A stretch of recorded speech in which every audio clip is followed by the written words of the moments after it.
সুপ্রিয় দর্শক, শুভেচ্ছা নেবেন। আশা করি ভালো আছেন সবাই। চ্যানেল জেড আয়োজিত এডিটোরিয়াল, আজকে আপনার সেই এডিটোরিয়ালে স্বাগত জানাচ্ছি। আমি আমিরুল ইসলাম কাগুজি।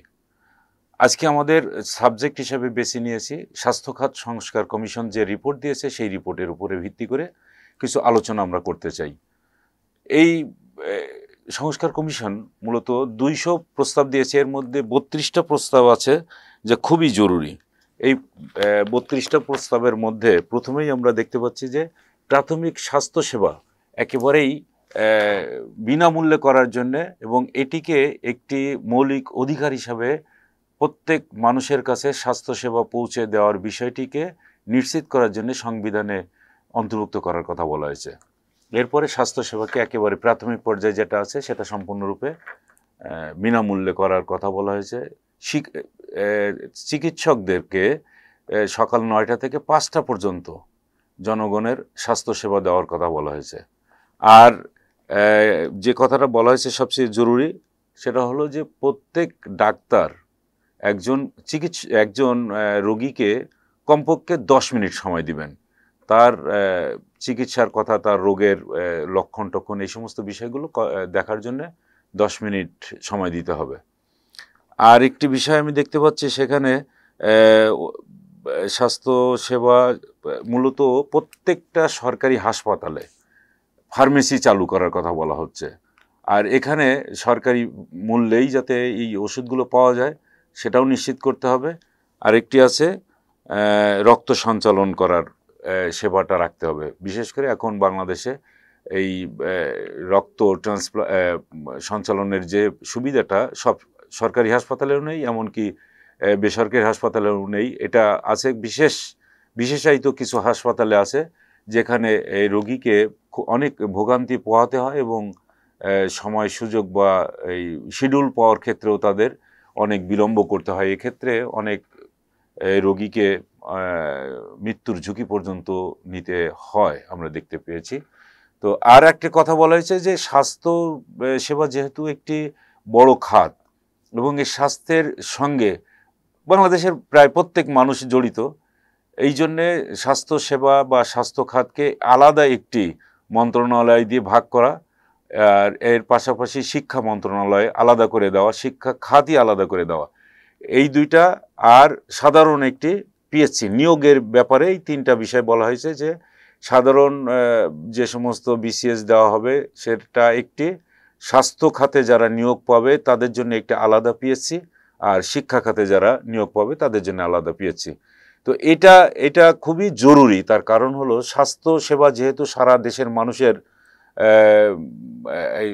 দৈনন্দিন একটি চাহিদার মধ্যে পড়ে, এক্ষেত্রে একজন চিকিৎসক যেভাবে এই খাতকে নিয়ন্ত্রণ করতে পারে সেজন্যে এবং তার একেবারে গ্রাসরুট লেভেল পর্যন্ত তার একটা মোটামুটি ধারণা থাকে, এই ধারণার কারণে তাকে এরকম একজন চিকিৎসককে এই মন্ত্রণালয়ের চিফ করার একটা প্রস্তাব করা হয়েছে।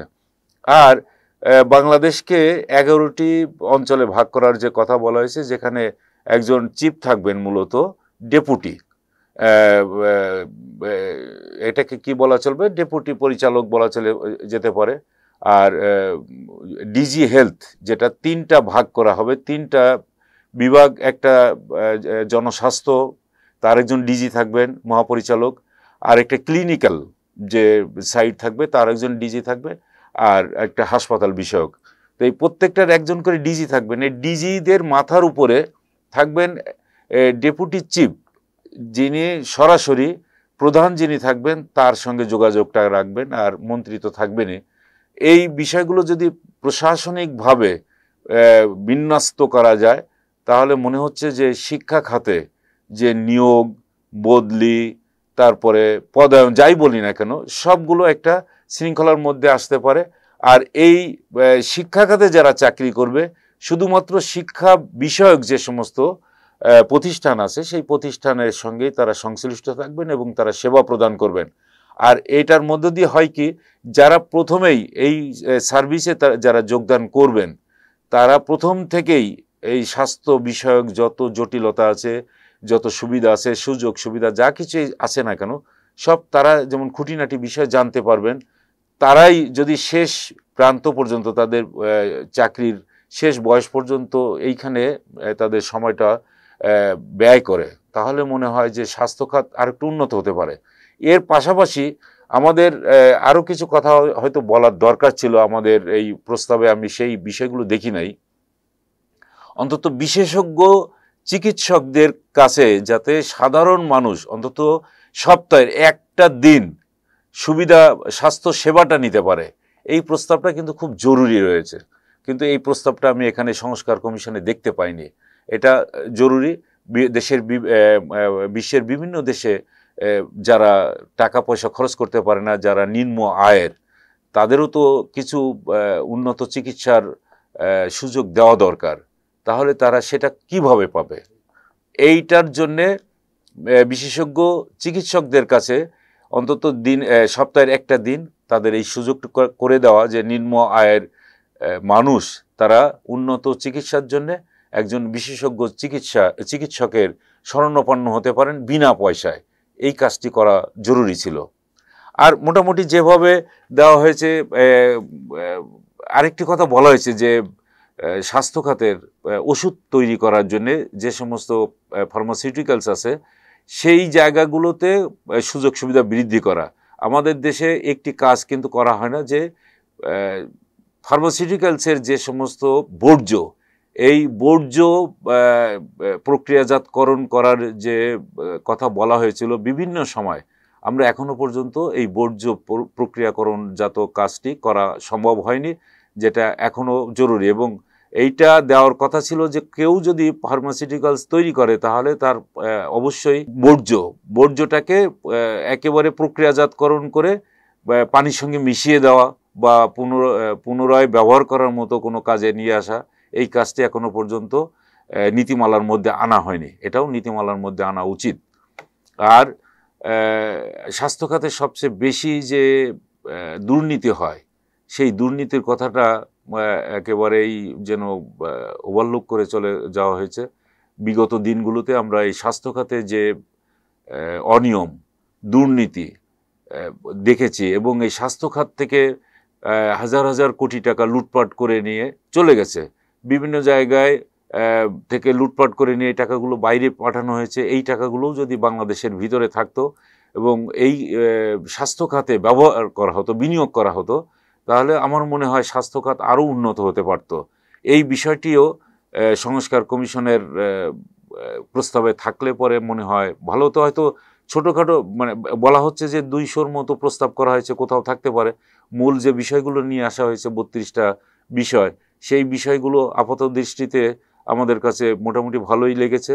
আমরা মনে করি যে এই প্রস্তাবগুলোর ক্ষেত্রে অনেকেই বাধা হয়ে দাঁড়াবেন, কেন চিকিৎসকদেরকে যদি 9টা থেকে 5টা পর্যন্ত অফিস করতে হয়, তারা নিঃসন্দেহে এটাতে বাধা দেওয়ার চেষ্টা করবেন, এটা আমার মনে হয়।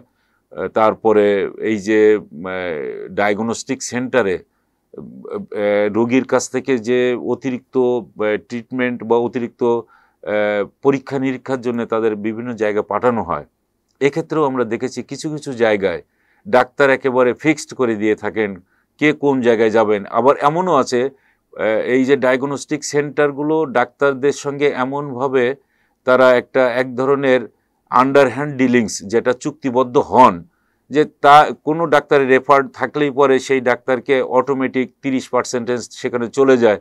এইটা যদি কমানো যায় তাহলেও অনেক ক্ষেত্রে পেশেন্টের বা রোগীর উপরে যে অতিরিক্ত চাপ পড়ে, সেই চাপ থেকেও তারা অন্তত পরিত্রাণ পাইতে পারেন।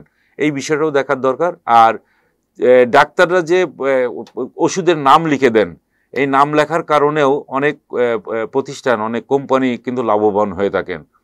তো এই জায়গা থেকেও সরে আসার একটা প্রস্তাব দেওয়া হয়েছে, যেহেতু ওষুধের জেনেরিক নাম দেওয়ার কথা বলা হয়েছে, সেটা একটা সুবিধাজনক বলে মনে হয়েছে। তো আজকে এই পর্যন্ত। স্বাস্থ্য খাত নিয়ে আরও অনেক আলোচনা করা যেতে পারে। এর ভিতরে আমরা দেখেছি যে মাইক্রো লেভেলেও আলোচনা করা যেতে পারে। তো সেই বিষয়গুলো নিয়ে আলোচনা করার জন্য আমাদের আরও সময় দরকার হবে। তো সেই সময়ের জন্য আপনারা আপাতত চ্যানেল জেডের সঙ্গেই থাকুন। আমরা আরও এই আলোচনাগুলো করব পরবর্তীতে। ভালো থাকবেন সবাই। আল্লাহ হাফেজ।